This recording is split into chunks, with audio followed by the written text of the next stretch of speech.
तो बिहार सरकार ने जातीय गणना के आंकड़े जारी कर दिए हैं और इसके साथ ही बिहार जातीय गणना के आंकड़े जारी करने वाला पहला राज्य भी बन चुका है। इसमें अत्यंत पिछड़ा वर्ग 36%, अन्य पिछड़ा वर्ग 27% और सबसे ज्यादा 14.26% यादव है। तो इस पर तमाम जानकारी के लिए मुख्य संपादक अशोक मिश्र जी इस वक्त हमारे साथ जुड़ चुके हैं। अशोक जी, जातीय गणना का रिपोर्ट अब जारी हो चुका है, बिहार की सियासी बयार अब किस ओर बढ़ने वाली है? बिल्कुल, देखिए, जब से देश में मंडल कमीशन लागू हुआ था, मंडल आयोग की रिपोर्ट तत्कालीन सरकार यानी कि वीपी सिंह सरकार ने जब से जारी की थी, उस समय से ही जातीय गणना को लेकर के बिहार में सियासत शुरू हो गई थी। और ख़ास करके आरजेडी सुप्रीमो लालू प्रसाद यादव की बात करें तो 2015 के विधानसभा चुनाव में ही बिहार में जातीय गणना ही मुख्य मुद्दा भी बना था। लेकिन जब 2024 के लोकसभा चुनाव की तैयारी शुरू हुई थी और ख़ास करके इंडिया गठबंधन को मजबूत करने के लिए नीतीश कुमार ने जब पहल शुरू की थी, तो उसमें एक महत्वपूर्ण एजेंडे के रूप में जातीय गणना भी आई थी। आज ये कह सकते हैं कि नीतीश सरकार ने जातीय गणना की रिपोर्ट जारी कर दी है और इस रिपोर्ट के जो आंकड़े हैं निशु, वो चौंकाने वाले हैं। बिहार में लगभग 112 अति पिछड़ी जातियां हैं, उसमें से मात्र 12 अति पिछड़ी जातियों का जो वोट प्रतिशत है वो सबसे ज़्यादा और लगभग 24% वो हो जाता है। अगर पिछड़ी जातियों की बात करें तो पिछड़ी जातियों में ही 4 जातियां ऐसी हैं जिनका वोट प्रतिशत 24% से ज़्यादा है। उसमें यादव, कुर्मी, कोयरी जैसी जातियां हैं।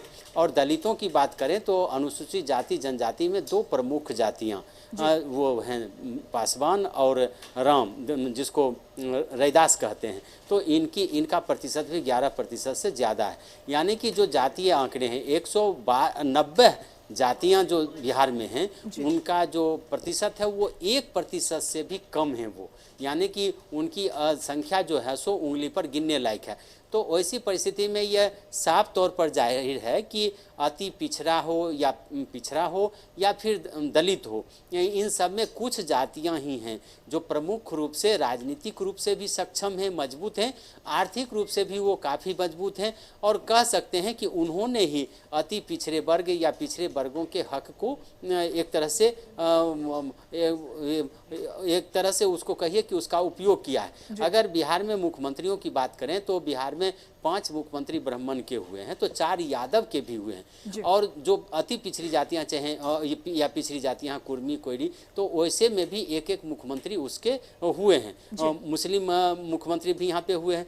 तो बिहार का जो सर्वोच्च पद है यानी कि मुख्यमंत्री की कुर्सियों पर भी जिन लोगों ने कब्जा किया है, ठीक जातीय गणना में उन्हीं का वोट बैंक ज़्यादा है। तो ये कह सकते हैं कि राजनीतिक रूप से भी वो पहले से सक्षम रही हैं।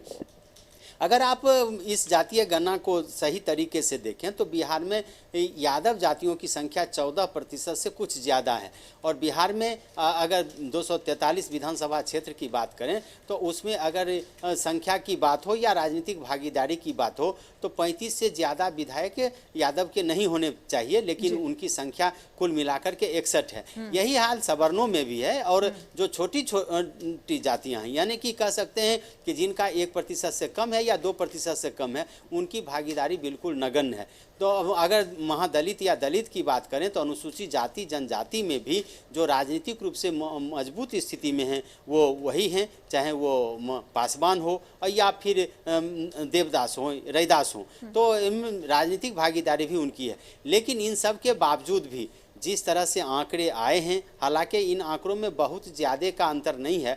1931 की जनगणना की अगर बात करें तो बहुत कम जातियां हैं जिनमें 1% से या 2% से ज़्यादा की बढ़ोतरी या उसकी कमी आई है। लेकिन इतना ज़रूर कह सकते हैं। अब आप देख लीजिए कि अल्पसंख्यकों की बात करें तो अल्पसंख्यकों में भी जो सवर्ण हैं वो मात्र 3 जातियाँ प्रमुख हैं।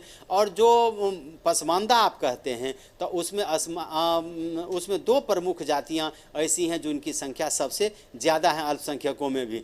तो ये आंकड़े जो हैं ये आंकड़े कहीं न कहीं अचंभित करने वाले हैं। हालांकि इन आंकड़ों के साथ भी राज्य सरकार जब आर्थिक आंकड़े पेश करेगी तब फिर पता चलेगा कि वास्तव में राजनीतिक हैसियत इनकी मजबूत होने के बावजूद भी इन समाज के लोगों की आर्थिक हैसियत कितनी मजबूत हुई है। अगर आप देखें तो बिहार में भोला पासवान शास्त्री जैसे लोग मुख्यमंत्री भी बने, बाबू जगजीवन राम जैसे बड़े नेता कद्दावर हुए, लेकिन क्या दलितों में जो ये दो समूह है या दो जातियां हैं, क्या इन जातियों का कल्याण हो पाया? अगर यादव की ही बात करें, पिछड़ी जातियों में जो 4 उनके मुख्यमंत्री हुए, और क्या उसके बाद उनकी राजनीतिक और सामाजिक और आर्थिक हैसियत बढ़ी है? इसका पता तभी चलेगा जब आर्थिक सर्वेक्षण, आर्थिक रिपोर्ट आएंगे, आर्थिक आंकड़े आएंगे।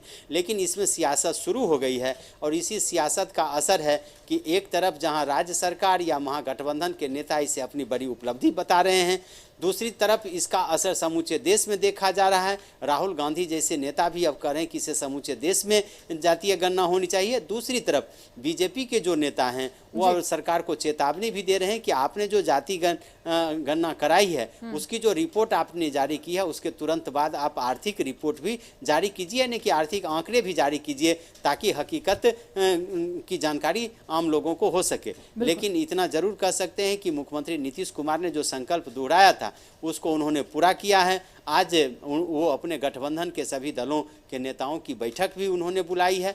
इस बैठक में क्या चर्चा होती है? हालांकि अभी जो कैबिनेट की बैठक हुई उसमें जातीय गणना पर कहीं कोई चर्चा नहीं हुई है, ना तो कोई एजेंडा आया है और न अंदर खाने की जो खबर आई है उसमें इस संबंध में कोई चर्चा नहीं हुई है। लेकिन सरकार के बाहर यानी कि गठबंधन के नेताओं के साथ मुख्यमंत्री जब आज बैठेंगे तो उसमें फिर ये विचार होगा कि ये जो आंकड़े हैं, चूंकि जो आंकड़े आए हैं उसका आधिकारिक प्रेजेंटेशन देंगे और वो बताएंगे कि यह आंकड़ा किस तरह से एकत्रित किया गया है और इस आंकड़े की विश्वसनीयता क्या है, ये भी मुख्यमंत्री समक्ष वो अधिकारी देंगे। और उसके बाद राज्य सरकार अपने गठबंधन यानी कि मुख्यमंत्री नीतीश कुमार अपने गठबंधन के नेताओं के साथ बातचीत करेंगे और फिर अगला कदम क्या होता है। निश्चित रूप से कहा जा सकता है कि 2000 चुनाव के 24 के महाभारत के पहले, चुनावी महाभारत के पहले नीतीश कुमार एक और दाव बड़ा खेलेंगे कि इस जातीय गणना को आधार बना करके वो कहीं न कहीं आरक्षण बढ़ाने की जातीय गणना को करा करके नीतीश कुमार तो वैसे भी एक बड़ा दाव खेल चुके हैं। अगर हम बात करें तो पिछड़ा अति पिछड़ा की राजनीति करते नीतीश कुमार, आरजेडी और जेडीयू महागठबंधन पिछड़ा अति पिछड़ा की राजनीति करती है और इसी पर आगे की वोटें जीतती आ रही हैं। बीजेपी की बात करें तो अगड़े की राजनीति करती है। ये तो स्टंट इन्होंने खेल दिया, नीतीश कुमार का दाव था, चल दिया। अब इस पर बीजेपी कौन सा अगला दाव चलने वाली है अशोक जी? देखिए, इसमें दो बातें हैं निशु। एक तो पहली बात है कि नीतीश ने लगातार कहा है कि जातीय गणना की जब रिपोर्ट आएगी तो उसी के आधार पर वो विकास कार्यों को लागू करने की कोशिश करेंगे, यानी कि ये पता चलेगा कि समाज के किन तबके के बीच में विकास की रोशनी नहीं पहुंच पाई है, वहां तक रोशनी पहुंचाना है और जो उनकी आर्थिक स्थिति है, आर्थिक हैसियत है, उसमें कैसे बढ़ोतरी हो, इसके लिए भी आगे राज्य सरकार कार्यक्रम बनाएगी। जहाँ तक बीजेपी का सवाल है तो बीजेपी तो कहती ही है, बीजेपी ने तो ही शुरुआत की है कि अति पिछड़े प्रधानमंत्री हैं, उसके कई राज्यों के मुख्यमंत्री हैं, कैबिनेट में 18% से ज़्यादा अति पिछड़ों की भागीदारी है। तो बीजेपी ने तो ये पहले कार्ड खेला। अब देखना है कि बीजेपी इन जातीय गणना को आधार बना करके क्या आरक्षण में भी आरक्षण, आर्थिक रूप से मदद में क्या जो विकास की योजनाएं बनेगी, उस योजनाओं में जिन वंचित तबकों के लिए अभी तक काम नहीं किए गए हैं, क्या केंद्र सरकार उस पर फैसला लेगी? क्या फिर एक बार क्रीमी लेयर का मामला भी आ सकता है सामने? इन सारी बातों को लेकर के देखिए अभी थोड़ा इंतजार करना पड़ेगा। लेकिन इतना जरूर कह सकते हैं कि जातीय गणना की रिपोर्ट मिलने के बाद बीजेपी का केंद्रीय नेतृत्व हो या केंद्र में बैठी बीजेपी की सरकार हो या प्रधानमंत्री हो या उनके कैबिनेट के सदस्य हों, उनके बीच भी कहीं न कहीं गंभीर मंथन चलता होगा कि इस जातीय गणना की काट किस तरह से किया जाए। और आपने देखा है कि कल भी प्रधानमंत्री का जो बयान आया है उसमें उन्होंने आरोप भी लगाया है अपने विपक्षी नेताओं पर कि अब फिर जातीय राजनीति शुरू कर चुके हैं वो लोग और जातियों में बंटवारा करना उन्होंने शुरू कर दिया। बिहार में जातीय गणना का रिपोर्ट जारी हो गया है, अब इस पर राजनीति भी होगी, सियासत भी गरमाएगी और इसी के बलबूते पर आगे चुनाव भी होंगे। क्या केंद्र पर भी इसका दबाव बनाया जाएगा जातीय गणना कराने का? देखिए, निश्चित रूप से विपक्षी दल के नेता तो जरूर इस पर दबाव बनाएंगे, और खास करके नीतीश कुमार खुद कह चुके हैं, लालू प्रसाद यादव खुद कह रहे हैं कि केंद्र इस पर क्यों नहीं फैसला ले रही है।